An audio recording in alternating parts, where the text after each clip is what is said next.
And there we go again. It's time for South American Dota. Revenge goes versus THD. The house is down.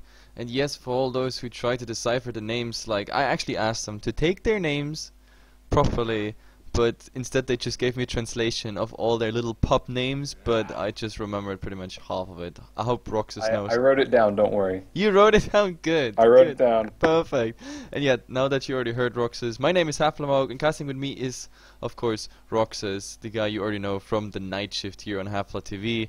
I hope you enjoyed the cast. Let's hop into the draft.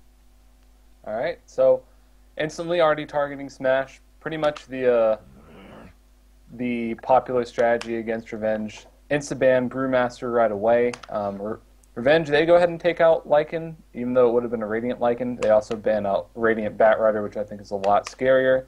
As far as this other first ban, I'm probably going to see an Invoker here. I wouldn't imagine that they would let him get that hero. Yep, absolutely. It's, well, the Brewmaster, it's not surprising. I mean, I saw Brewmaster on all my games today pretty much banned, like either in the first or in the second go. Doesn't really matter. Lycan Batrider, absolutely standard, and, well, the Dream Protector it is, so no tower protection whatsoever, and I actually like it. Because, I don't know, Dream Protector is destroying the game. No, it's not that bad, but like, he's always a factor in the game that, I don't know, it really is a game-changing hero, I have to say, as him being the only hero that actually can heal towers, unless you count the Omni Knight Aghanim Scepter in there, but, well, I don't Well, really... he can't do that from level 1, of course. Yes, exactly. Well, and the thing is, Tree is...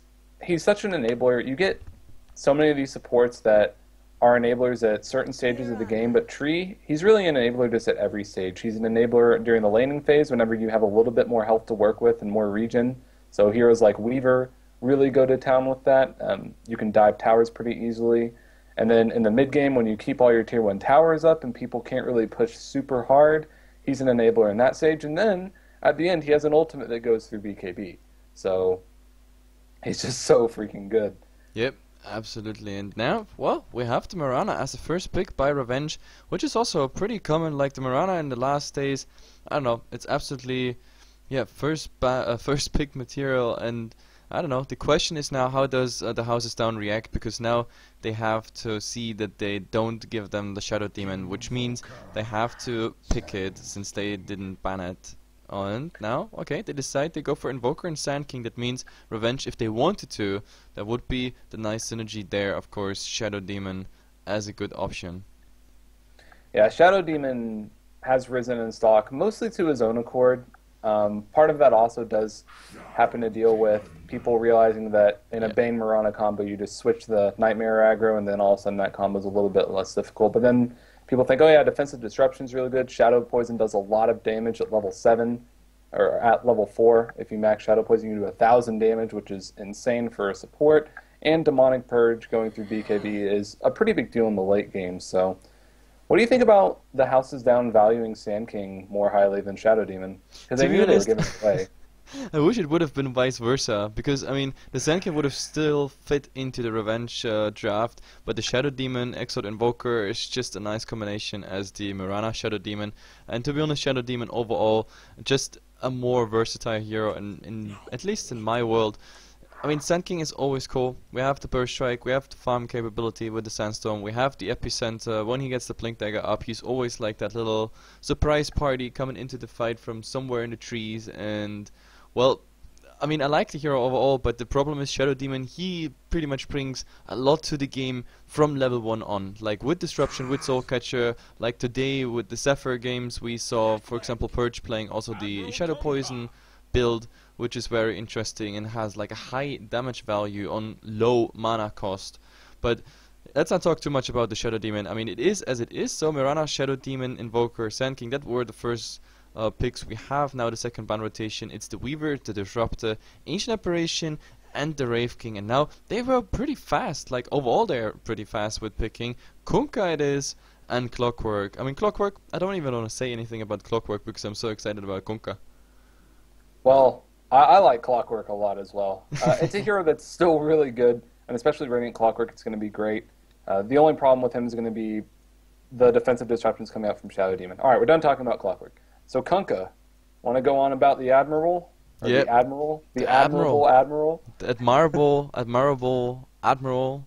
But yeah, I mean Kunkka, I've seen a lot of Kunkka play attempts of many teams. We saw it by Fnatic, we saw it by Mousesports, Power Rangers that are played by Scandal. Like a lot of teams try to bring the Kunkka in, and it is a nice setup. I mean, it guarantees, of course, the X-Mark torrent, which is a disable. The boat is quite some nice utility. Then again, in the fights I've seen the last weeks, they go all over the place. Like, and sometimes for 3-4 minutes we talk about fight durations longer than the respawn timers and everything. Fights dragging on, diving, I don't know, through all the towers.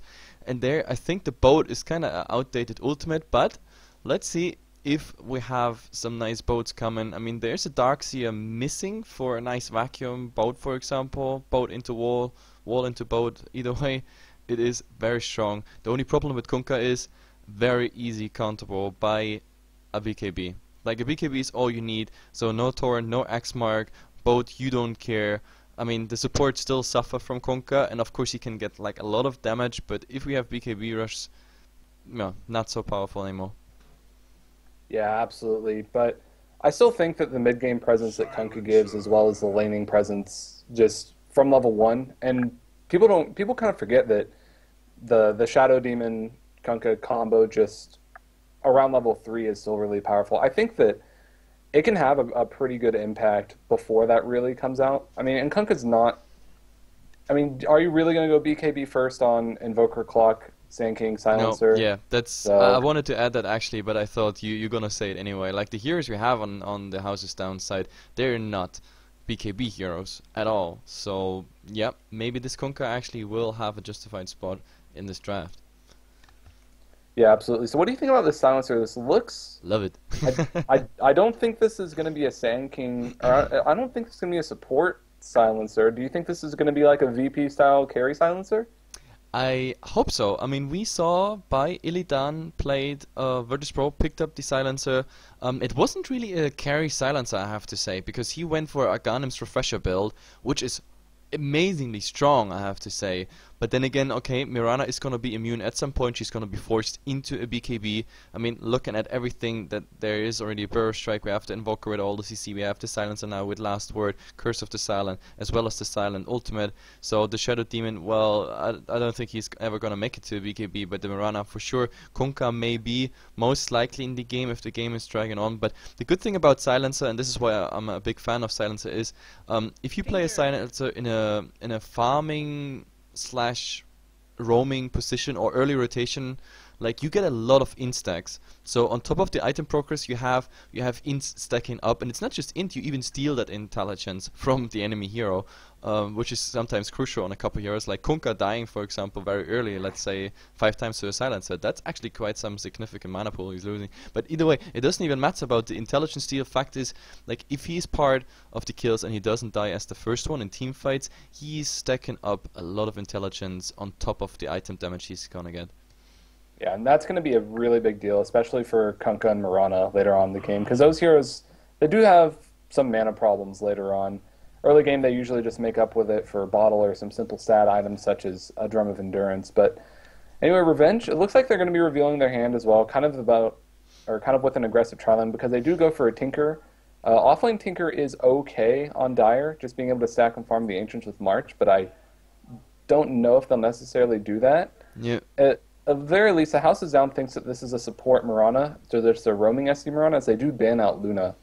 So, yeah, they were assuming there's more coming. The Visage ban is very interesting, by the way, by Revenge. We talked about in the other games, for all the people here on the stream who have been watching all over the day our games. Like, we actually had 2 discussions about Visage, and yeah, like this hero is getting, hopefully now with the TI, a bit more into the draft. But yeah, Void it is, and yeah, I don't know, Void, I don't like it, because, I mean, we have Silencer as ranged, the Sand King, okay, the Epicenter can go into the Chrono, Clockwork can't really do anything in the Chrono except for Rocket Flare, and of course Exort Invoker would be nice. So Void overall a nice hero, but we've seen a better setup today, which was absolutely sick. For example, with the Witch Dog ultimate, Chronosphere ultimate, easy going, was absolutely amazing. By the way, the Tinker is for me absolutely surprise pick, because usually you see Tinkers in a either aggressive playstyle where he's going for a combat build, like I play for example my Tinker with only laser and rocket and skipping March completely,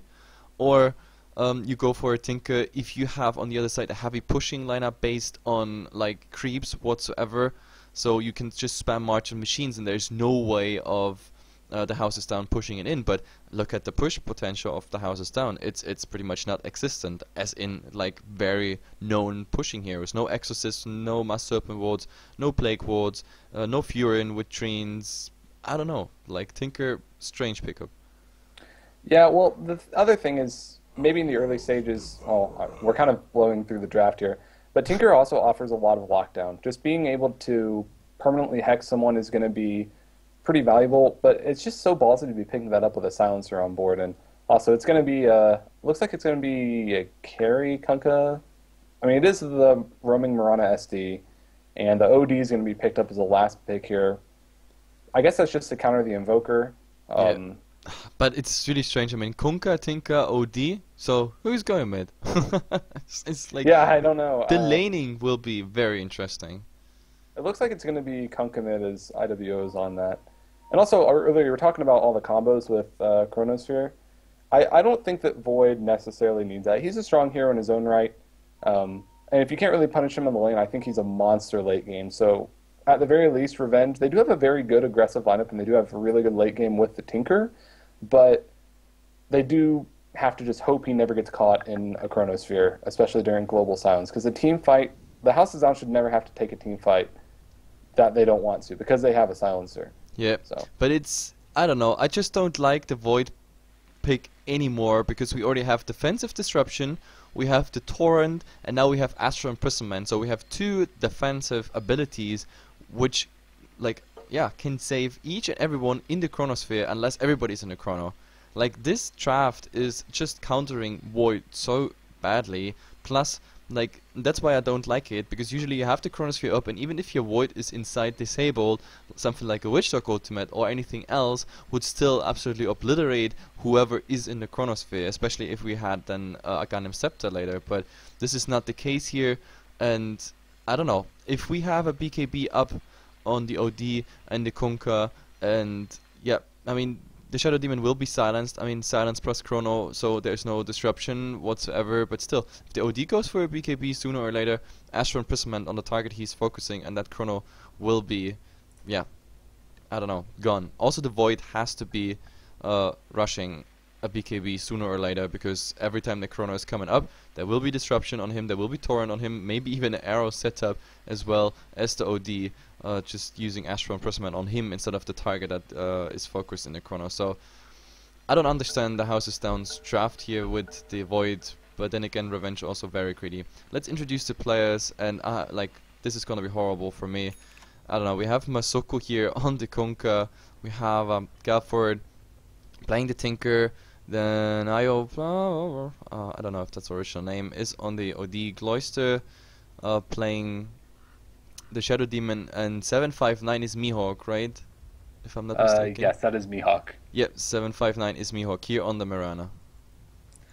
Yep, and on the side of the Radiant, the House is Down. We're going to have Baby Scumbag playing the Clockwork in the off lane.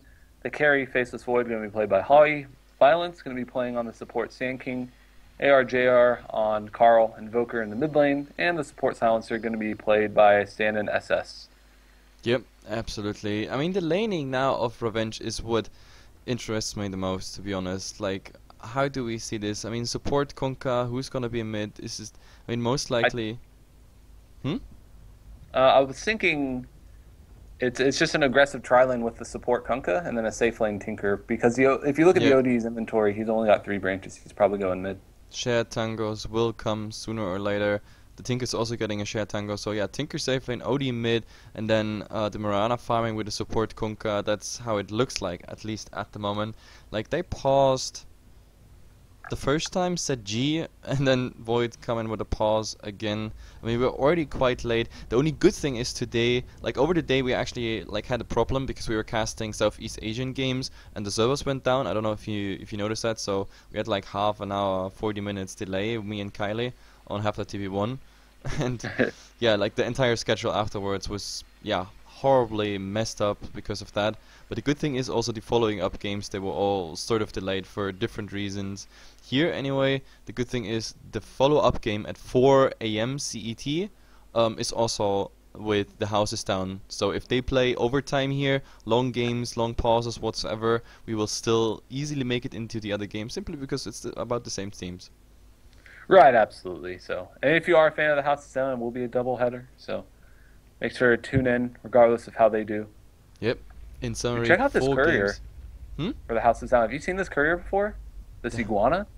The Houses Down courier. Let's see. Nope, I haven't seen this one before. That's adorable, man. It looks amazing. Like with a little backpack, but just on one side though. I wonder how the flying version looks like. We have to remind me at 3 minutes. I'll do my best. This is really funny. TI4 courier for Revenge, not nearly as cool. Well, on the other so it will side, yeah. actually be a safe lane OD. I was anticipating this being a safe lane Tinker, just because for the same reason that Radiant mid lane can be very good for heroes like Shadow Fiend or Naga Siren, is it's kind of a niche, but a safe lane solo Tinker is actually quite good on Dire just because you can farm both of these camps at the same time whenever you're out of the lane. So it's just going to be a safe lane OD. I guess they're anticipating the Invoker off lane to try to dodge, and they're doing a dodge itself, but no, Invoker's going to be mid lane, and at least OD still does quite well against Clockwork, and Tinker going to have a slightly less desirable setup. So anticipating a dodge and coming out on the bad end of it. Well, I'm curious what build he's going for, because like 90% of the times we see a March of the Machine Tinker coming out, like the combat build Tinker is coming really late. Sometimes we see 1 point in the missile, just in case. So, but the laser, of course, will be max as well as the March of the Machines. Let's see how this is gonna work out. The first 2 wards are actually gonna, get stomped here. We have. Yep, this one is from Kunkka already. It will be blocking the camp as well as giving vision to the rune. And then we have the Radiant side ward here also just for the rune. This one, of course, is very nice. It gives vision behind here the tower and is blocking the small camp, which is pretty good, of course. So they know if there's any rotations, and they're already hiding in the trees. I think. By the way, there's a clock of an invis mid. There are 4 heroes. They're going to be ganking Tinker. Pretty simple. Cogs are there as well. So. Yep, there we have our first blood. There's -2 int, man. But we might actually see the same thing for Void. Void at the moment just holding back. He knows something is wrong because the tri lane is not really tri. At the moment it's a mono lane, and he knows they must be somewhere. The other cool thing about this warning that we didn't get to mention at first is since it blocks both of these camps, they're going to do a magic bush dewarding. Now there it goes down, but it's not going to spot either of these wards, which is actually so smart. Because you see both of these camps blocked, you're like, alright, it's the magic bush, but it's not, and you end up spinning a sentry ward that spots neither of these wards. And they still see all the important spots. This is kind of like how the warding metagame evolves. It's kind of funny how it has its own way of going, just with the first 2 sets of wards. And Revenge absolutely coming out on top. Yep, so but what's wrong with those pauses? Like, this is the 3rd pause in 2 minutes, pretty much. Don't worry about it, man. I'm always worried. You know me. I'm German. I can't stop worrying. Oh man, that reminds me of so my mom just has this issue where she just doesn't want to wait for anything. She's like, "Is there a line to go eat there?" Well, I'm gonna go somewhere else, and I'm like, "Well, I don't know. Maybe it's good if there's a line. Do you think things in life are worth waiting for?" Oh well. No, it's not necessarily true, because like men are like sheep. Like if they see a line, they actually even go in the line just thinking, oh, if the others stand there for a reason, I have to be there for a reason too. It must be good. So in the end, it's just a shitty restaurant waiting on the other side, but you actually, voluntarily stood in that line waiting for it. Revenge being very patient. Cloyster as well as Moscow have not shown themselves out of the trees. Void is going to be able to get some last hits. He doesn't have a level in backtrack yet. He hasn't hit level 2, so he can still take some range harassment. But now the supports are going to be moving in. They're spotted by the Observer Ward. Shadow Demon, he's come out from the trees, and he's spotted instantly. So. Yep, and the disruption on the silencer, by the way, that would be definitely the interesting thing to do. And, yep, because that would have a follow-up with the arrow, and that would be absolutely lethal. Yep. She's going to take a little bit of last word harassment. Going to be silenced, disarmed for a little bit, and That's fine. Yeah, You know, on and the top Tinker, lane, look at it. He went for a 1-1-1 build, but there's level 1 March of the Machines as well, so I still assume this is March of the Machines laser build. Yeah, as I said, it's the most common one on a Tinker. And by the way, I love Tinker. It's like, it's... Yeah. I know how much You you love noticed? Tinker. I think I've noticed. Yeah, it's... There's a lot ways to play a Tinker, and I don't know, I just love the hero as such, because he's so versatile, even the item choices. But we have disruption here. Soul capture as well, arrow followed, torrent, easy kill. Easy. Too easy for revenge. For Arteezy? I was just like, No, too man, easy for Arteezy. No. So in the top lane, we didn't really mention this, but OD absolutely wrecks Clock. Clock is still able to get all of the experience, which is usually all he needs. Sometimes when you get a Clockwork facing a one-on-one, you're thinking, oh, okay, this is more than I expected. I'm used to being up against a tri-lane. But he's going to get barely any last hits. He's not really going to be able to use Rocket too much the last hit, because he's already down to 182 mana pool. And yep. But he has one problem, though. I mean, the OD. He's sharing exactly my fate, because I never get the procs of the Essence Aura. That's the biggest problem for me. And he has mana for one more Astral Imprisonment, and that is. But in mid, oh my god, the Burst Strike is missing here on the SD. And now, do they actually... Oh, there's the Torrent. It hits. At least on the Evoker, buying some time. But the last word will do some damage, as well as Burst Strike being ready. But it's only level 1. The Curse of the Silent will probably tick him down. There is no stick. Basic item on every support. But of course, he didn't have the gold for it. This is really, really bad. With a stick, I think he would have survived. This way, the house is down. Going for their second kill. Yep. Silencer is so underrated for how much damage his nukes do. Those were both just 2 level 1 nukes, which do 150 damage and then 20 damage per second for 6 seconds. And this is a support, and he's already gotten 4 int stolen. And this is just why Silencer support is so snowbally and not really as popular. People think, oh, he's level dependent, quote unquote, because his spells scale really well. But even just at these early levels, we're seeing how much of a threat he can be. Yep, it's actually comparable to the AA. But oh my god, there's an invisibility rune. The OD is farming like here a catapult, but oh my god, Clockwork is coming with Assault Cuirass, but that's it. But after this strike, oh my god, he's gonna take so much damage. Regardless where he runs, he will definitely die. And welcome to Silencer Heaven. 6 intelligence stolen already, 4 minutes into the game. This is not good. This Silencer, sooner or later, he will start to even get nice right clicks, even though he is in a support position. Well, the nice thing about it is at least that Void, he only has 5 last hits. The tower's going to go down, Wave is getting cut as well, so the rotations are being punished. And I don't think they really can do the same thing in the top lane. They're really focusing on stacking these camps and as well as getting the Sand King farmed up. So I'm not sure if they're really getting much from this trade-off, because when this tower goes down, SD and Kunker are just free to roam completely, and they can kill anyone they see. Yeah, and the Void, pretty much he got your memo, and he was like, no, I'm not going here. And the last hit is going to Cardi the Catapult. That's of course too bad. You want to get those tower last hits, especially if there's no contest whatsoever. Now Shadow Demon, oh, he has actually Brown Boots. The Void does not. He could have gone for the disruption sooner or later, but then again, Mirana just too far away. She is, well, 33 to 9, which is, yeah, good for the safe lane. Tower on top of it. So it's only 6 minutes, man. Yeah. That's actually very good. I mean, for everything that went wrong with all the kills, then it's really nice that the Mirana, first of all, gets farm. The Tinker's doing okay-ish in the mid. The OD is doing okay-ish. Just, yeah, dying was, I guess, not planned. But still, the Void is an important core in the House of Down setup, and yeah. But I think we have to go here top. There's an Astral Imprisonment on the Clockwork, but he still has mana for a hookshot if he wants to. He probably is just going to save it for Cogs. There's a Burrow Strike. Last word is there as well. Well, he's just going to be using the Battery Assault, and yeah, that's going to be enough. Sunstrike is there as well to try to steal the kill. But Silencer now has 8 ints stolen. Yeah, but oh, we have a go on the Void, and Mirana is leaping forward. The Self has been used. He needs a lot of right clicks, unless, yeah, everything's going through. Just a Stout Shield helping him there. I mean, he has Backtrack level 2, but as far as I think, he didn't have He's just any... not skilled enough to use Backtrack. It's simple. Like Backtrack, you have to have the luck for it. But either way, Mirana's just gonna self up, and I think they're gonna apply a lot of pressure to this tier 2 tower. And losing a tier 2 tower, like what, 8-9 minutes into the game, that would be, let's say, not so optimal. They also have a catapult in this next wave, and Mirana did pick up that Ring of Basilius, so it's actually going to be pretty scary. What do you think of,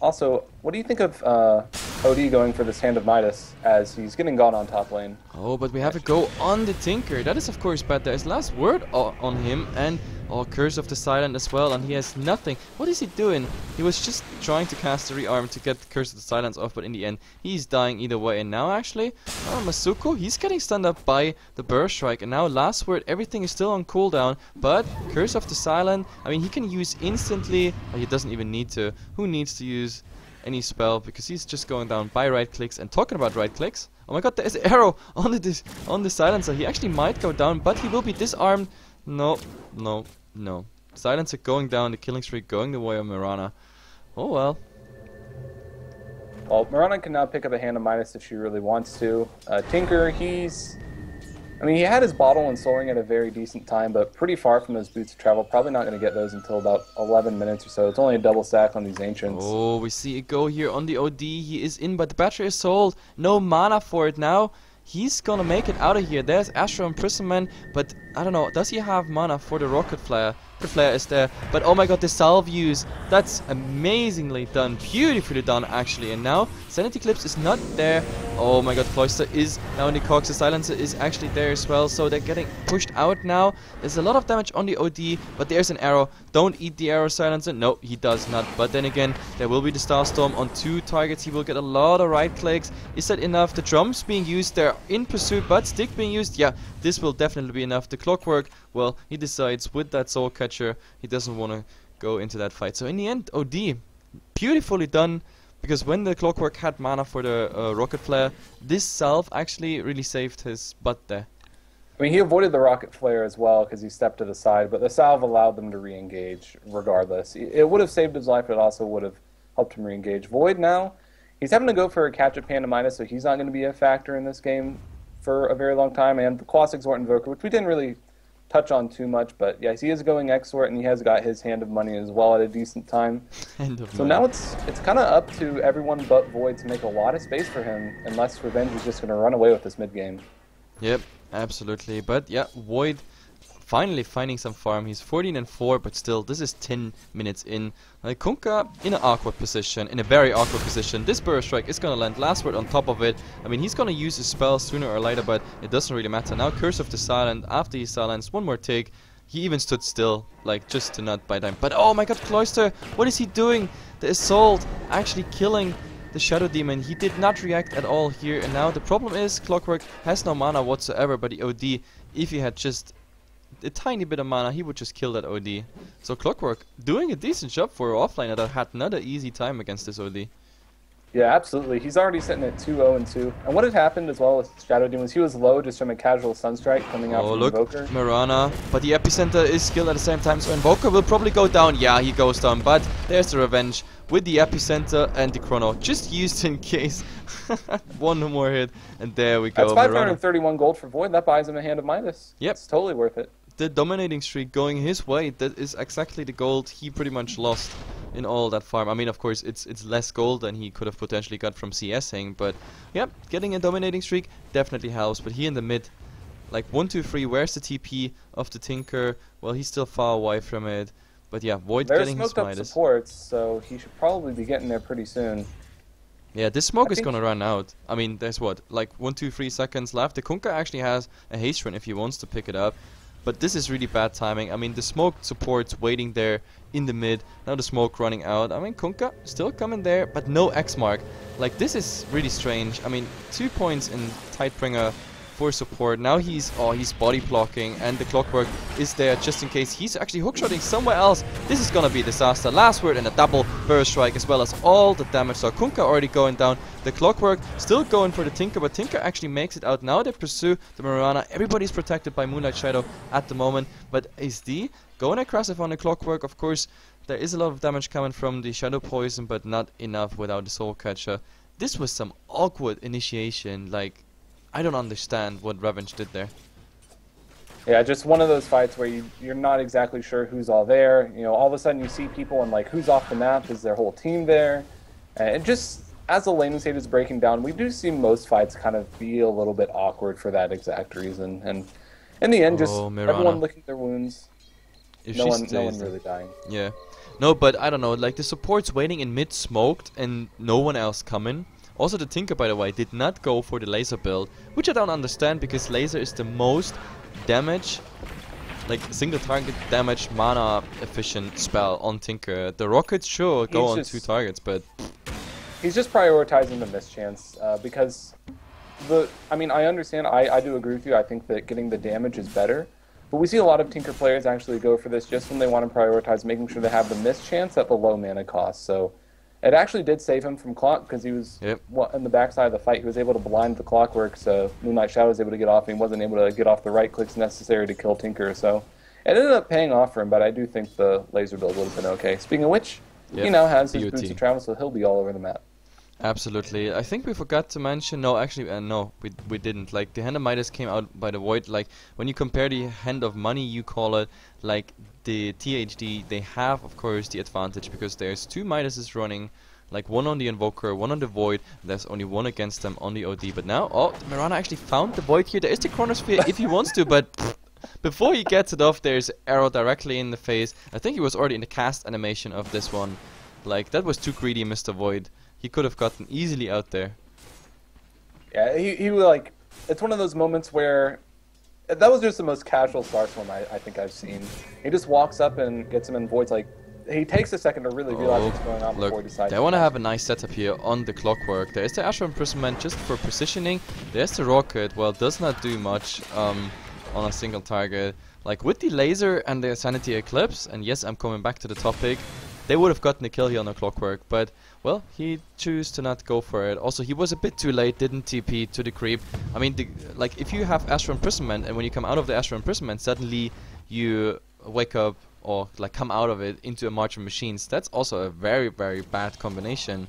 Like, you get a lot of damage, like 200, 300, 400 damage possibly, plus the Rocket, plus the Laser, plus the Sanity Eclipse, and Orb damage. But they didn't go for it, the timing was again off. But, oh my god, oh, there's the Burst Strike on the Mirana, but no, they can't do anything. The Chronosphere on all 3, and now that's exactly what I said. The damage from outside is coming, but the Mirana is leaping out into the small camp, but nice Blink Dagger directly in front of him. He's just needing to wait, yeah, for the Burst Strike. And Shadow Demon, well, he has a Haste Rune. No, there's no way they can get him. Time Walk is trying to, but never. He has a disruption if he needs it to. Like, there is the backtrack. Did you just say? Just cool as he is, backtrack the Rocket. Yep. Oh, out on the backside of the fight. Claw hooks in. There's a defensive disruption though, but that's going to set up a Sunstrike. And Clocky should be able to get out here. He has a TP. I don't think they can interrupt him. Yeah, that Sunstrike being off target, that was of course really, really bad. I just assumed he didn't have it invoked, so he had to fast invoke, but no, invoke is not on cooldown, so he actually had it available, he was just fast, slow in reaction. Oh well, I'm like going for the opposite today of everything I want to say. Either way, we saw already the Invoker taking the tier 1 in mid, which we didn't have time to actually comment on. Of course, that's really nice money for him, but the OD now getting the revenge kill on the top tier 1 tower, so also a last hit for him. That's really nice money, of course. The Might is still ticking, just used 1,800 gold. Now he's finishing his PTs, which is of course nice. So let's see, this OD is definitely doing well. The 4 stuff is ready, so he has the mobility, which is also very nice for not just himself, for everything that is caught in the cogs. Yeah, absolutely. Cogs are 4 stats are basically the bane of Clockwork's existence. And speaking of Clockwork, he did go ahead and pick up the Blade Mail. So Tinker going to be needing to be a little bit more cautious. And first item Blade Mail on Tinker or on Clockwork, a little bit hit or miss. If you don't get it early enough, it usually doesn't matter. But I think it's going to make a pretty big impact at this stage in the game. Yep. And just so we can be reminded, the courier for the House is Down, it's riding the Dragonfly. Yeah, I didn't have time to actually look at it. There is the hookshot. Yeah, I was waiting for this. And now the assault. It's so much damage, but the rocket is gonna hit him. Is that a nice setup? Maybe with the double Starstorm directly? Yeah, he's going in. This is a double Starstorm, but it is into Blade Mail. Oh my god, the missile is getting the kill on the Clockwork. So in the end, the Chrono was a nice setup there for the kill, at least for the Tinker, but still the Mirana. So unlucky. Before the second tick went through, there was actually the Chronosphere. Really nice timing of the Void. I think that made up for what he did before against the Mirana, where he held back on the Chrono and just died for it. It also looked ridiculous when she was in mid-leap and was just at the top of the chrono, and somehow Void was hitting the ground but still doing damage to her. This wasn't even leap. This was burst strike animation, which also tosses you in the air. This was burst. Yeah, this was burst strike in the air. Chrono on top of the butt. I think they want to go on the OD, and yeah, there is the blink burst strike already. Last word up, maybe defensive disruption, but no, everybody's silent. Just shut up, they say, and they all silent instantly. Maybe the Mirana, they want to get something on the Invoker. Invoker low mana, like has no like invoke at the moment, no spells ready whatsoever, but on the side, maybe the Sand King, no, he's burst striking to the low ground, and the Invoker is just TPing out. So in the end, all those rotations for nothing, but oh, pfft, this arrow, just did you just see this? It strafed his tail pretty much. Like it was a millimeter, and I know you don't work with metric system. It was an inch off the target. I know what it is. Okay. You don't need to. Thanks. Man, that was so left-handed.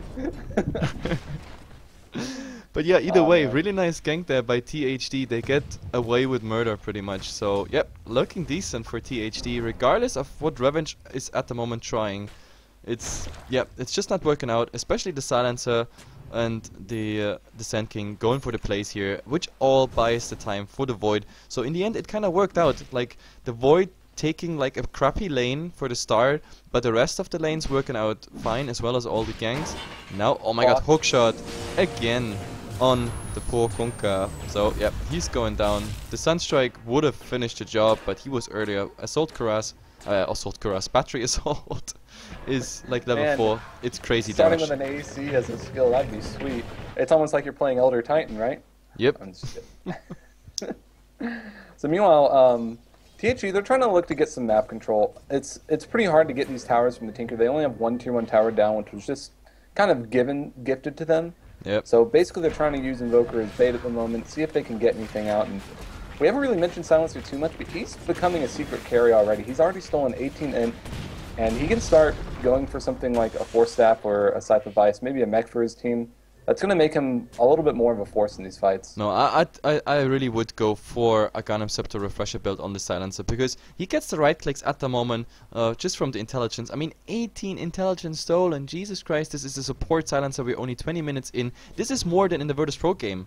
Like 18, 20 intelligence stolen, that was like after 40 minutes, because in the Virtus Pro game where we had a carry Silencer, everything went horribly bad for them, but here everything is fine. He's surviving the fights, he's part of the fights, which means he always gets the stacks, and like the next points, I mean, he has only, well, he's level 9, so the XP he gets is not too crazy, I guess, but still, the next points will go into the last point, last word. Then with level 11, of course, 1 point into Global Silence. But the level 10 skill, of course, is already Claves of Wisdom. He has a decent mana pool if he goes for Intrats and maybe another intelligence item. So he can even start right-clicking now. And it starts to hurt. Yeah, it starts to hurt pretty bad. Funny enough, I was watching these wards, and basically this whole area is being watched by the houses down. And because of that, no one was in their jungle, and they only saw one in lane. Void actually backed off, and they that actually ended up saving his life as revenge. They were waiting to try to get an arrow. Now they're all just kind of 5-man farming their ancients, and they're not really trying, like, in these engagements where revenge is trying to look for pickoffs and try to catch their opponents off guard. Yep. THD, they're just doing that same thing, but just a little bit better. The problem is that there is no clock ticking for THD. The longer the game goes, the better it will be. That's the problem, because they have a late game trap.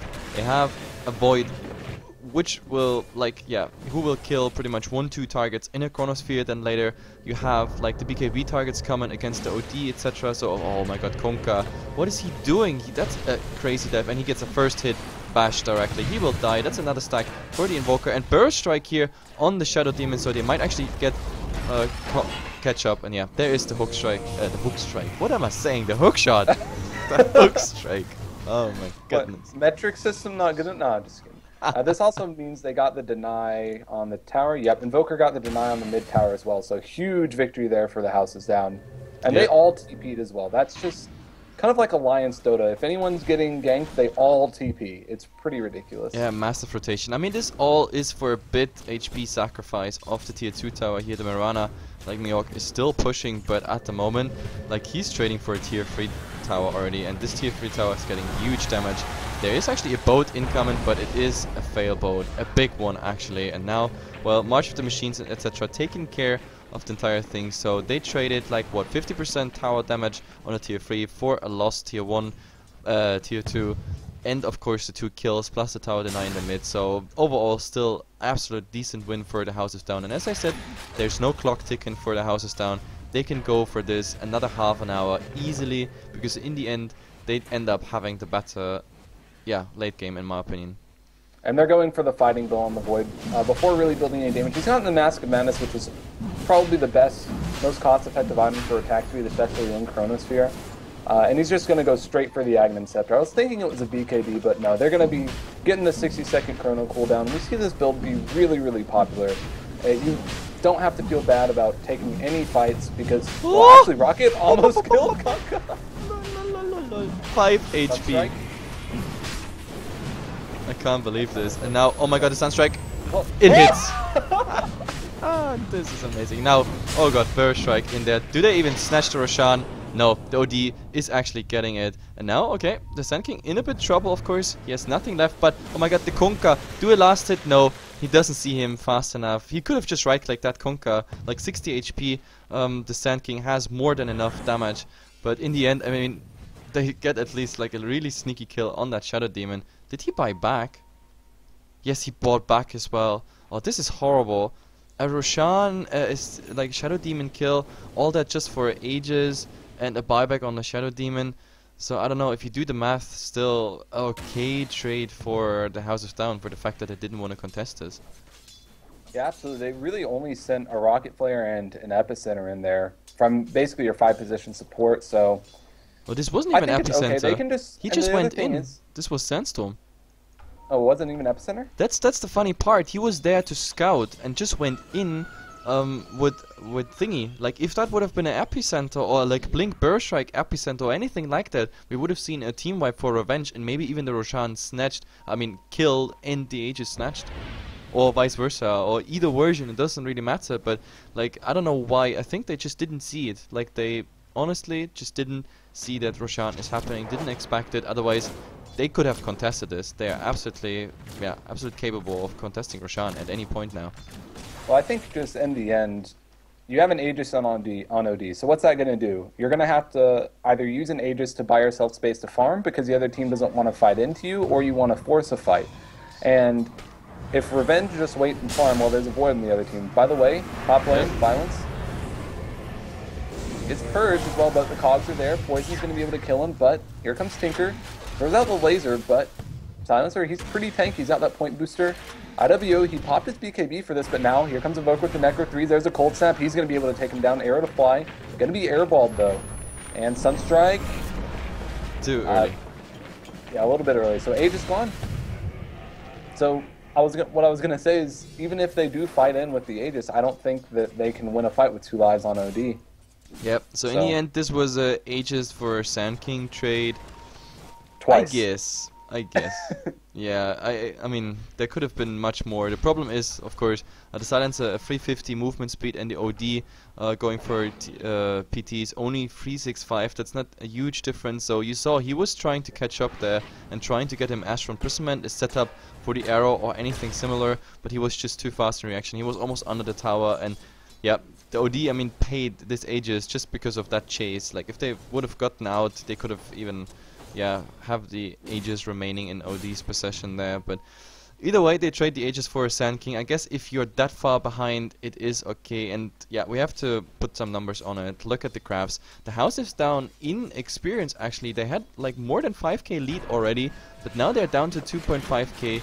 Of course, there's the Roshan playing in, as well as, of course, here and there some kills happening for Revenge, but still, like in gold, like I don't understand these graphs. Like, I thought THD looks much better, but they give away a 2k advantage. Now 1000 for Revenge, so yeah, they're well in the game. It's because the supports are a little bit more farmed. But as far as the cores are concerned, and OD and Tinker are right up there with Invoker and Faceless, and Mirana a little bit far behind. Clock is the main discrepancy as well. He's about 3k behind the lowest core on the side of Revenge, just because he's been roaming around. He's sitting at 4-1, but only has 64 CS. Masoko. Look at Masoko. He's cornered in here. Like, he can't go out here. That's the problem. The Invoker is somewhere in the jungle. The Void is farming directly here, and he has no TP scroll. So, guys, if you ever wonder why somebody's telling you TPs are important, that's why. He's standing here. He can't do anything. If he goes out here, he's dead. He's wasting a lot of time. Yeah, he's dead if he goes out of here. The Void sees a Kunkka with like what 50% HP, a Mask of Madness, and Arcanum Scepter, level 2 Chronosphere, almost level 16 even. Top lane, Hook, gonna be there. Blade Mail as well with the Marching Machines, and Sunstrike secures the kill. So yep, really smart. He actually waited until Marching Machines was going to Hookshot so that he knew his Blade Mail would do damage.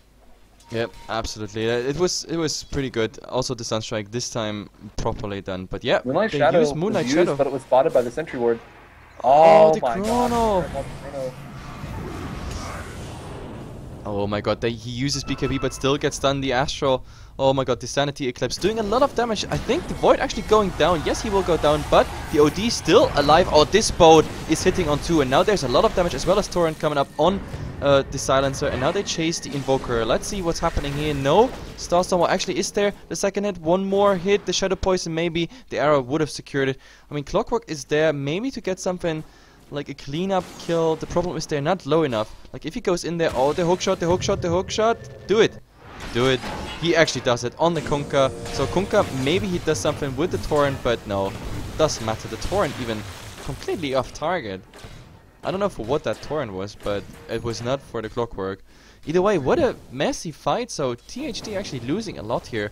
Like, wow, that OD surviving. I never expected that. This disruption at like what, 50 HP? Absolutely. Something ridiculous like that. They have two of the best defensive abilities. They have both Astral Imprisonment and Defensive Disruption, which can really turn a fight if it's done well. Normally we don't see that on the same team just because it's logistically quite difficult to make sure that both of those skills work out quite well, but Revenge is making it work pretty well. Also, check out this ward. It's a pretty popular ward that we have been seeing, but it spots a lot for this tier 2 push, and they still haven't been able to really get anything out of it. I think it was placed during that one Aegis fight. Yeah, no, it is against Tinker. It is just, yeah, preventing him of blinking in there. But I think, talking about Tinker, they might find him. But, oh, the Burst Strike is off target, and he's blinking out of it. That was the worst Burst Strike ever seen. I don't know why he didn't do it on Vision. He, like, guessed. He was here behind the tower and he like guessed where the Tinker is. That is not a good decision. And Mirana getting a kill on the Clockwork. Jungle. Oh, okay. So when you have a Mirana, man, they're always looking for kills. I have a question for you. So we're talking about how the late game is just in THD's favor. I think like, they also have the so Aghanim far. Scepter on the they have the Aghanim Scepter on the Void, but they're going to have double Hex, and one of those Hexes is going to be Tinker. Do you think that they're going to have the control to really still win the fights later on in the game, even just with those Hexes alone? To be honest, I have my doubts by now. Because, I mean, so far THD, they were keeping Revenge busy just with a 4-man setup and the Void farming, and it all worked fine. But now, the Mirana, oh my god, there is a Chronosphere on the Mirana, and there will be a Sunstrike on top of it, as well as a Burst Strike, but still not enough. She's so tanky. Leap, leap, leap, leap, leap, leap, leap.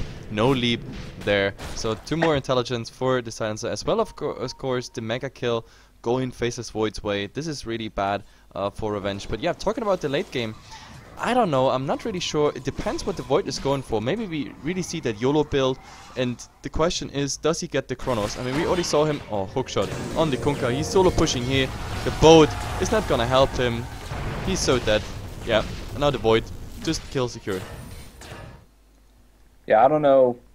You're pushing their tier 3 alone. Yeah. As a support. I don't know. It happens. He's going for his own Force Staff, so I guess he's going to feel a little bit more survivable. Also, Invoker, he's almost done with his Sheepstick. We haven't looked at him ever since he's picked up that Necro 3, but he's going to be going for that sort of control. He's about 100 gold away. So that's going to offer a lot more control in the team fights. And whenever there's global silence with an Ags and Chronosphere, as well as all of the Invoker spells, they catch the Silencer, but Silencer instantly going for his ultimate. There's actually the Tinker coming in, but this might be bad. Yeah, there is the Chronosphere and as well the Aftercenter. So they're already going down. Tinker just follow him right after. This was, yeah, I don't know, this was prone to happen because the silencer stood already there, then and to the left 3 other heroes waiting, and now, well, they're all 5 grouped up, 2 down of Revenge, and the most important thing, no March of the Machine protection, so this is very important. Cliff is there, and I think the Tinker has to buy back. We have to look, does he have buyback? No. Oh, Kunkka went and placed the ward and died. I don't know, this Kunkka, like, he's getting so caught out all the time. Now the Mirana actually, like, after the burst strike, but they're not even interested in getting any kills. But there's an arrow, oh, nicely dodged, and they just go for the Rex, which is of course the smart thing to do. Rex and back, that's, yeah, what they want to do. Maybe they get even the range strikes, but it's not necessary. I mean, nobody cares about range strikes, but they think they have the time, so why not going for it? And at the very least, Invoker could have just left his summons there to do the chip damage, and if he throws Alacrity on one of them, I think they could have finished it off. So, first Rax of the game, going the way of THD, and Void, he's going to be going for a Molnir. What do you think about this pickup? What, the Void? Sorry. Yeah, the Void. He's going Molnir as his first damage item. Well, it's the attack speed, which is cool and everything, but... yeah, no, I really think it's cool, but Mask of Madness, like, sometimes we see people skipping actually the Maelstrom build and then going directly for damage like Crystallis, but this works out just as fine. I mean, he has all the attack speed, which gives him also the additional bashes, and oh, there was a blink by the Sand King, and the Void, panic button, time walk out, but if he knew, if he would see the same map as we see, there was no one even remotely close to this position. Well, I mean, you gotta look at the map. They have all the wards in the jungle. No one's in the jungle. They're all farming their ancients again. So you gotta just assume the worst sometimes, especially when there are 2 sites of ice complete. Yeah, better safe than sorry. And we have even more interesting items coming out, by the way. The Veil of Discord is now done on the Sand King, so there is even more potential. What we still lack here in this game is like a big Chronosphere, like a really big Chronosphere, because of this. You don't even need it though. Yeah, that's. I mean, yeah, but it would seal the deal. Let's say it like this, because right now we have seen only 1-man or 2-man chronospheres. Actually, we saw 1 3-man, but that was very early, a very short chrono. But now, if he actually gets like a 3-4-man chrono, then Veil of Discord, Epicenter on top of it, as well as Deafening Blast, Chaos Meteor here. We have Chaos Meteor already picked up by the Invoker. This is gonna be very, very bad for Revenge.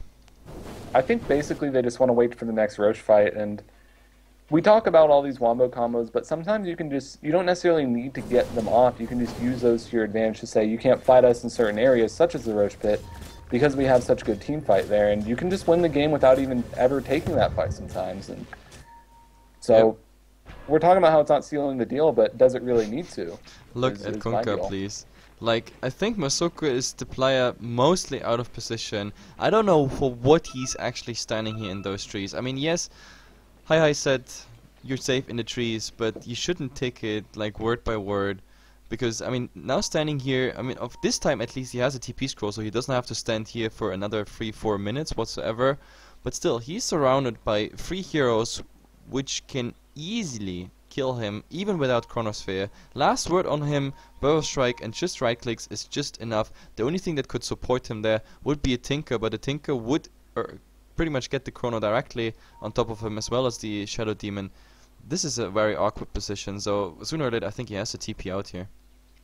Yeah, this is also very scary for this next team fight. Roche has been spotted by both teams as well. The Forge Spirits walked on in to check it out, and OD went and fought with them for a bit.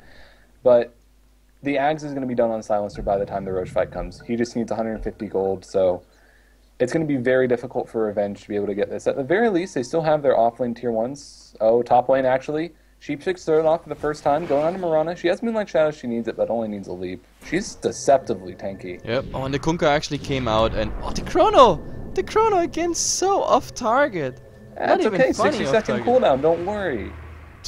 But still, now, of course, the Void being in trouble here, though. Like, without Chrono, they can actually get him. So, Freeman chewing on him, but there's a silence. He's time walking out. The Tinker, well, he can't do anything when he's silenced. And now, hookshot sooner or later, or actually coming out. Now, the Epicenter with the Veil of Discord doing a lot of damage, but the first ticks didn't go there. Now, the Mirana using everything. Oh, this was a so close-up arrow. So, in the end, oh, there's an X mark here on the silencer, trying to secure that kill as well. This is a disaster for THD. Oh my god, and the last man standing is the Voker here in the Ghost Walk. I don't know. this was a horrible, horrible fight. Starting with that chrono, it was prone to go wrong. Like, this was horrible. I don't know. And, well, Revenge was just such a good position as well. Like, they were all centered around their Ancients. They were around Roche. They knew that no one was really farming their jungle. They just saw a D ward as well. So they knew where THD's kind of game plan was, and they basically used Kunkka as bait. I mean, Yeah, so what if he might be out of position, but... The Admiral is pretty much waving the flag, everybody here, and then baiting the Void into like a failed Chronosphere. I don't know, this was so horrible, but it started horrible, and it even continued, because like the Clockwork didn't go in, he died without using Hookshot, the Chronosphere was off target, then we had the Epicenter, and the first like 3 ticks of the Epicenter did not connect whatsoever. I think the Mirana got like 2 ticks, and the Shadow Demon as well. It was not enough for a kill, which is a bad sign. I mean, if you channel a level 2 Epicenter with a Veil of Discord and you don't get a Shadow Demon down, this is always a bad sign. I mean, really, really bad sign. So Revenge, this fight of course is heads up for them that they're still in the game, and now that we have a pause, I'm putting some numbers on top of that as well. We have Revenge with a 5k experience lead now. It's a bit roller coaster at the moment, and every fight could turn around the game. So it's really nice so far. And in the Gold Graph we pretty much see the same. Like THD, they conquered for a small duration of time. We talk about like what, 2-3 minutes, like a little advantage of 1000 gold, but now it all went back to Revenge with this fight, and of course Roshan on top of it. 3k for them. At the very least, at least they recovered the gem in that fight. So the glass is 5% full. Don't worry about it. So if you're Tinker in this position, what do you think you lack? He's sitting at 3k gold. Do you go straight for the Dagon, or what? Oh, I just had to laugh because Kunkka, I think he was denying a creep the Tinker was TPing on. So Oh. that was in-game troll. But so 3k yeah. gold, do you go Dagon here, or do you go for something like a Mantis style to make sure you can always debuff the silencer? Do you go for your own BKB? What? BKB, yes, I think a good choice. Then again, I don't know. You don't really have a slot for it. That's the problem. I mean, at some point you can go away with a bottle. Oh, there's a Moonlight Shadow, but I think, oh, the Clockwork is getting caught out. Let this orb damage, and if he gets away, there will be the Sanity Eclipse. Yeah, he will use it. So the Evoker ending up having no mana whatsoever. Like, he really, you could see it. He was like, no, I don't want to use it. I don't want to use it. No, not yet. I get him. I get him. Wait for it. And then he was like, oh, fuck it. No, let's go for it. Well, 615 damage, only with 1 stack stolen, so at least the Sanity's Eclipse has still got the potential to do a fair amount of damage, and the only person that started building a BKB is Clockwork himself, unless he's building a Halberd, but I'm pretty sure it's going to be a BKB, so yeah, that still has the potential to do a lot. And game pauses. This game pauses make me... Yeah, and I'm sharing the thoughts with the OD here, like, OMG, this is exactly... like down transcripted from my mind on I don't believe that that's chat. the last pause. Oh, OMG, last pause, sorry. But oh, by the way, Potom, she's going to be going for a butterfly. Yeah. Go on, sorry, I just want to mention that. yeah, it's actually a nice pickup, but then again, you have no chance to dodge anything in a Chronosphere, so that's why I'm not a huge fan of picking up evasion items against the Void. Then again, if that Void continues to have this awesome Chronospheres, and like awesome is very sarcastic here, then I don't think she has to worry. But then again, I mean, he already had good It still Chronospheres. gives you the big deeps. I mean, the evasion, people get caught up as, like, in the evasion part of Butterfly on Agility Heroes. They're like, oh, well, they already have an MKB, so I shouldn't get a Butterfly, and you know, if you're 6 slot in, there's nothing else for you to get except for a Butterfly. It still gives you a lot of damage, it gives you a lot of armor. Yeah, but and I would still a prefer good crit at some point, like with his attack speed and his crit. But what is the Kunkka doing? He's going on the Void alone. Is this another bait, or what is this? Like the hookshot directly on the Kunkka. What is he doing? Now He has a Force Staff, he's fine. No, he's not fine. He has a TP. Okay, he's dead. He's fine. He's fine, yeah. He's fine feeding to intelligence too. Yeah, but this was all just a bait. The Chronosphere is so off target, and the arrow. Arrow as well. BKB's deployed, global silence, but they're just right clicking anyway. They get it. Void goes down. He doesn't have buyback. Or yes, he does have buyback. Sorry. I don't know what to say. I'm out of words here, and this rarely happens. Like if Heflatv is not having word to describe certain situations, It's a bad sign. It's really a bad sign. Like, this Kunkka and this Void, they're like the next troll level. But what is Sand King doing here? Now there's a Burrow Strike actually, and oh, maybe the OD getting some damage. But oh, there's a nice 4-staff. But Clockwork still in the mid of everything. The problem is his target just got disrupted, and in the end, oh my god, so much damage. Astral Imprisonment actually saving the Mirana against the epicenter, but he's coming out for the last ticks, and in the end is going down as well. The Aegis, of course, being there, and this was a bad choice, Mr. Silencer. You knew that OD is coming back, and the hacks, of course, easily taken care of. There's a new Astral Imprisonment stack. The problem is he lost them all, but the Tinker is there. There's a lot of burst damage, of course, and he can just recharge, but he doesn't even need it, because yeah, there is the right click. And now, I don't know, do they go for tier 3? They well could, I guess. They stay around. I think they should. I mean, Void is back up, and he does have Chrono again, but I don't know how scary that is. He just tried to Astral Imprisonment himself to not take the Necro unit, but it was so wrong. Like, he was so close. Like, you need to be max range. Double hammer in the fights. OD buys himself a full refresher. This is so scary as well, because he's got close to 200 int already. But I don't like it. And he hasn't even replaced his Hand of Midas with something like a Shiva's Guard. Yeah, but the problem is he has, like, against Invoker, for example, against Silencer, he does not have enough intelligence to actually make this work. The fight has to be very long for him to like get an additional intelligence from the Astral Imprisonment, so that the ultimate actually does translate into damage. For the Clockwork, for the Sand King, as well as of course the Void, yes, this means a lot. But then again, like, yeah, I think that's still enough. Yeah, it should be enough. Like, and for sure all those targets, they will stand there with 0 mana as well. That comes on top of it, and of course with his BKB, which is, by the way, on only 6 seconds, which is not too optimal, of course, against the Silence, which is, wait, on level 3 it's a 7-second duration, so yeah, Burrow Strike not hitting on the Kunkka. Small comedy here. Do you see by the Radiant Secret Shop where the trees are missing? Well, Clockwork tried to force staff himself on the low ground and missed. Oh, but so in the mid we have a full-on fight. Look at this. Oh, there it is. This is the first Sanity Eclipse, but he doesn't even need the second one. Or actually, maybe he's gonna use the second one. No, he doesn't even need that. There it goes.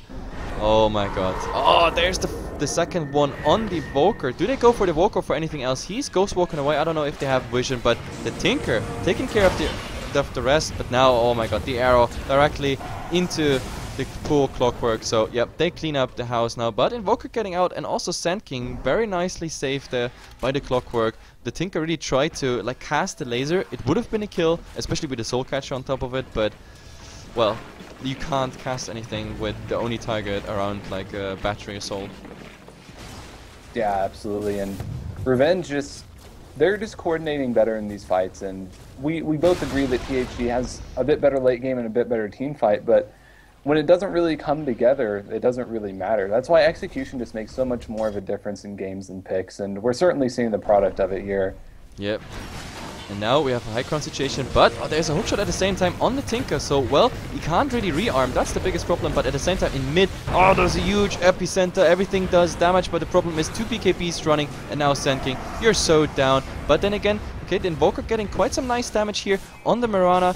Well, they're trying to do something, but the Torrent is going to be off target. Actually, no, the Invoker is running in, and now, well, there is a Chronosphere, and this time it's really nice, but there is exactly what you get if you don't have a BKB. And now, let's see, the Shadow Demon, yeah, he gets first hit, bashed directly in his face, and Kunkka is the next target. Curse of the Silent, as well as, of course, a Tornado, but everything is sort of off target. They don't even need it. The Rocket Flare will take care of it. Now the OD, I don't know, if they chase, if they know where he is with a hookshot, this could be really, really nice to get a full team wipe here, but I think he's off target.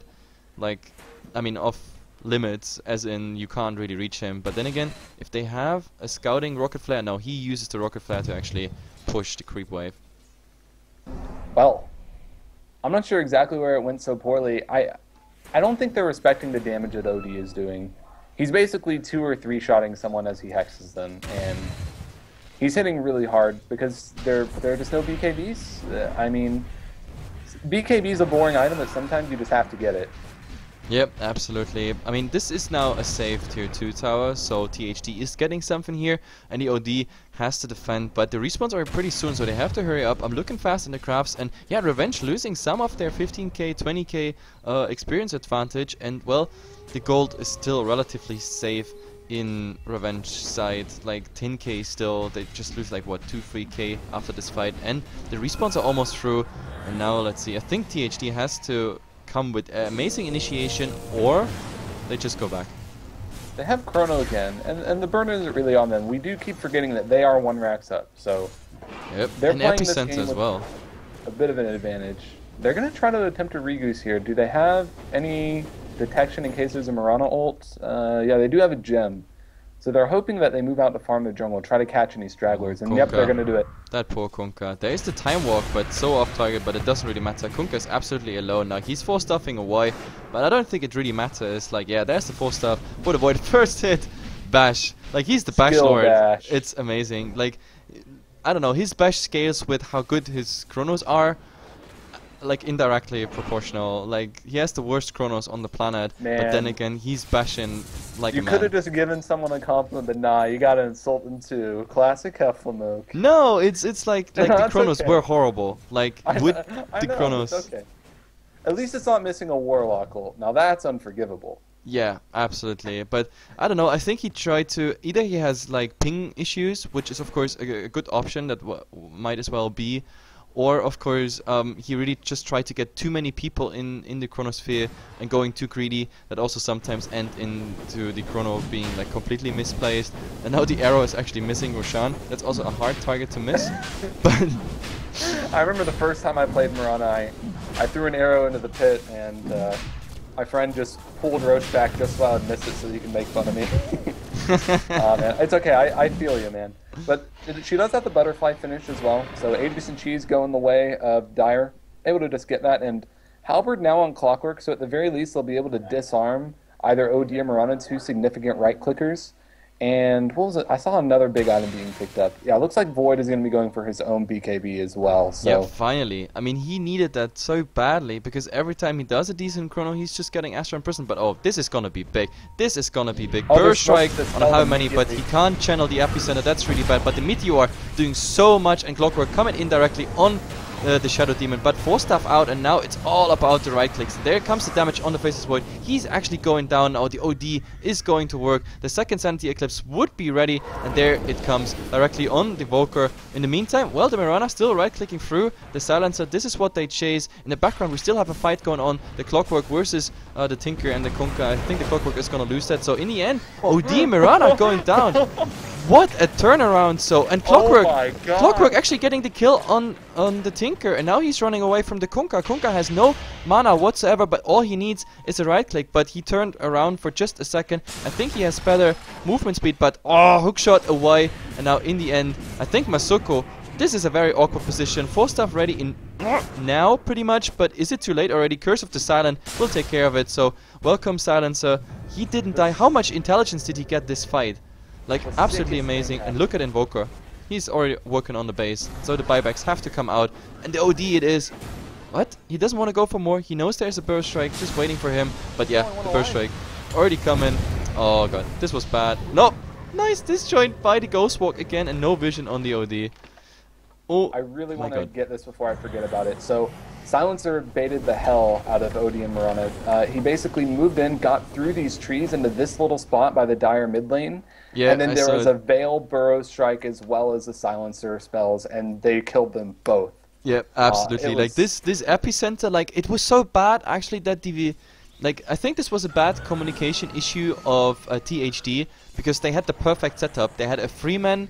Was it even? No, it was a 3-man chrono. It was 4-man chrono. A 4-man chrono, like perfect setup there by the Faceless Void. He's making up for the bad chronos that happened before.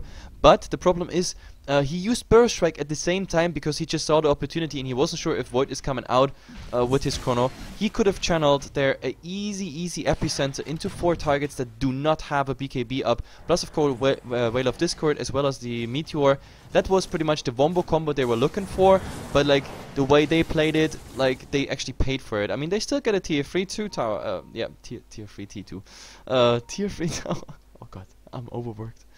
Tier 3 tower, that it is. But yeah, still, like the fight could have gone much better. You're doing fine.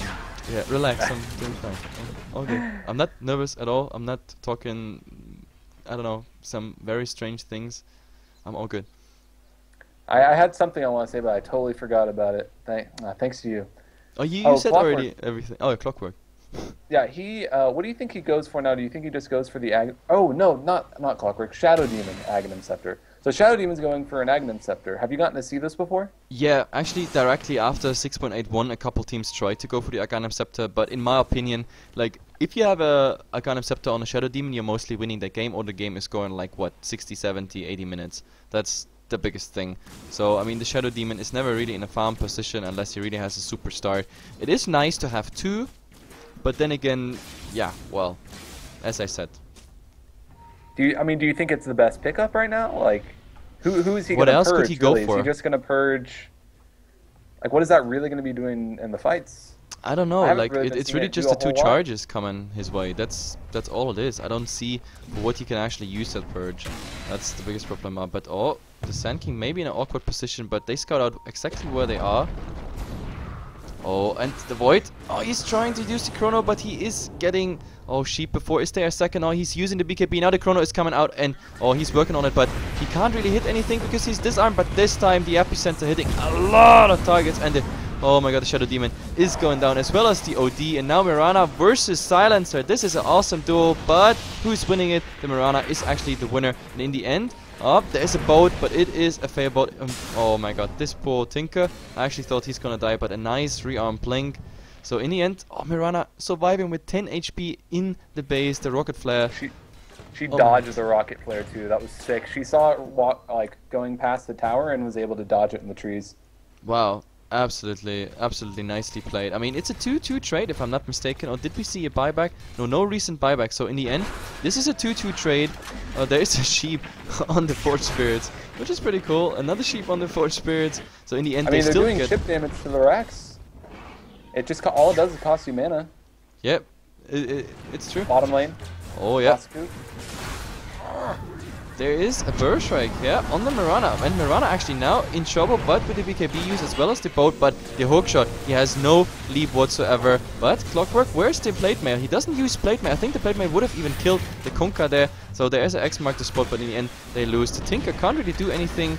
Anyway, the Tinker not being present.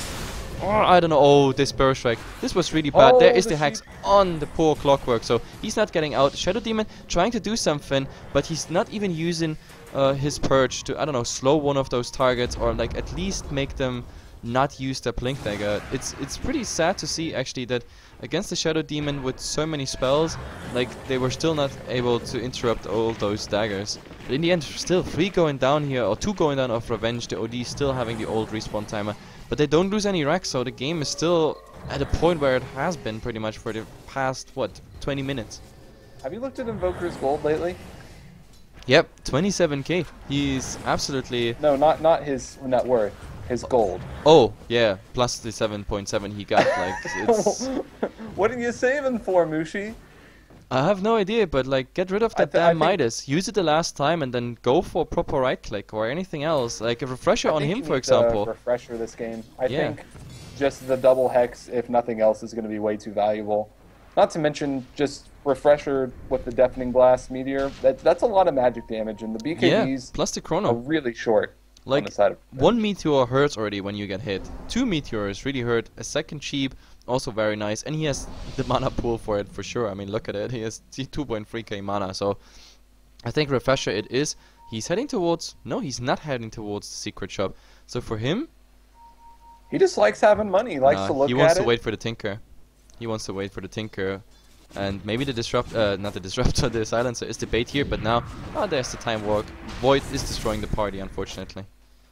I don't even think Silencer is that great a bait. Like, yes, Tinker can kill Silencer, but I think that if Silencer gets the jump on him, I mean, he has no way to remove that silence. He doesn't have a Mantis Style, he doesn't have a BKB. He actually had to go for a Force Staff and a Ghost Scepter. That just shows how kind of scared he's playing just for his item build. Yep, absolutely. Did my stream go down or something? Why were I listed with like 100 views even though we have like a K? But either way, there's a Moonlight Shadow, but Invoker also just moving around here at the moment with... Violence is going to die, maybe? Oh, No. the Kunkka, I don't know, like they're searching, like they're so close to each other, it could explode here anytime. Oh my god, Tinker, oh, he gets the hacks directly, but there's the Clockwork helping out, as well as, of course, the Invoker. Invoker, now he's coming out with the hacks, and now he's trying to do some damage on the Tinker, but there's the Ghost Walk. The Meteor is not on anything whatsoever, so they go out in the end, and Burrow Strike, oh, it doesn't hit on the Kunkka, but the hookshot does. Now 4 stuff out of it, but he should have, I guess, saved that for the Cogs. But then again, oh, second one, it still works, but the Tinker getting out. Come on, blink somewhere, but it was interrupted. Deafening Blast also hitting him, so yep, the Tinker definitely going down, and well, the Kunkka died after he got hit by, I think, another hookshot or something. Either way, 2 Double down. global, doing work. Yeah, it's... I don't know, the team didn't rotate in there, and we just had a Sunstrike somewhere. I don't know where. The other thing was Void did have to buy back that fight as he just got picked off immediately, so that did cost him. Oh, we have a Chronosphere. Look, and it's working through the Shadow Demon at the moment. Now Shadow Demon with the own disruption. No, he doesn't use it. He could have self-disrupted himself, but now it is pretty much OD versus 4. Problem is the Tinker already going down. If he goes down, there's no buyback. Yeah, and there he goes. Now the OD actually getting the kill. No, it's the Mirana getting the kill on the Clockwork, but there is still in pursuit. Last word, of course, the Epicenter. Yeah, well, just fighting some oxygen here, but nothing else. Mirana is the last man standing, and he's also, I think, the last one we have with buybacks. Yes, he is. So Mirana, the lone defender of this space. I think this is a GG. THD, they can just finish this game. Like, they can go for tier 4 towers. There is a Kunkka and maybe the Shadow Demon who come back in time, but the OD and the Tinker, they're out for all this duration. I don't know why this buyback came, to be honest. I don't know why they fight. I don't know why they fight alone. Okay, OD had a buyback. I think they can do it. Wow. They do have refresher OD. No, they don't. Yeah, look at it, but they already start, but now, okay, the Invoker might be in trouble. Invoker going down isn't it, of course, really bad. There is the Chrono, though, and now Chrono doing so much damage. The Mirana is down, OD will follow up. Look at the damage. So now we look at the GG call sooner or later. At least the Rex are going down. The Shadow Demon trying to come in, but before he can cast anything, Tornado directly in the face, and yeah, now Cold Snap. 4 stuff won't help you there. The Silencer 58 has, intelligence. yeah, goal. 58. Just wanted to say it. 58 intelligence. Now tier 4 tower thrown. GG. THT wins this game. But what Look a how messy fast game. Void is attacking with electricity is ridiculous. It is. It is just nuts. Like, it is really nuts. This game was so forth and back, and like I think both teams tried to throw really hard at some point, and Revenge stood there like I don't know. It looked so well even on the crafts, but THD in the end just striking back after they had some horrible team fights. They gave away all Roshans. The Chronos were It I was don't the know. supports. The supports made such a big difference. If we look at the support score, 4 and 5, and then 15 and 9 versus 0 and 17 and 3 and 11. Yeah. So it was the support play that really made the difference. We saw Revenge's supports; they just died in fights without really doing anything, whereas the Sand King and Silencer had incredible impact. So. Yeah, I don't really Supports, they win games. understand, but either way, guys, this is a 2-game series, so a game number 2 will follow up in just some minutes. So some music, some ads, and then we are back. Like, Revenge has the chance to get their revenge actually against THD here, so hang in there, guys. 2 minutes, 2 minuto, or however you say Dos it. minutos. Yeah, 2 minutos. It's And dos, then- not dos. Dos. Yeah, and then we are in game number 2. See ya. El juego número